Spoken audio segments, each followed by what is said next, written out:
大概4根，还有一个会发生问题的构造，叫做会厌，白白的这个东西，气流是这样子进来的，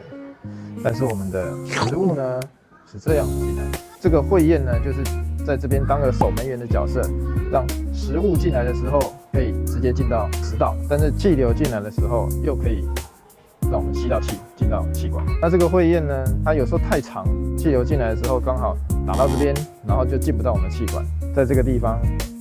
我们可以手术把这个会厌缩短。我们当然不会把所有的会厌都拿掉，因为会厌呢，它可以让我们食物呢吃东西的时候，可以挡住气管，气流从我们的鼻子进来，就可以顺利的到我们呼吸道。我们睡觉的时候就不会打呼了。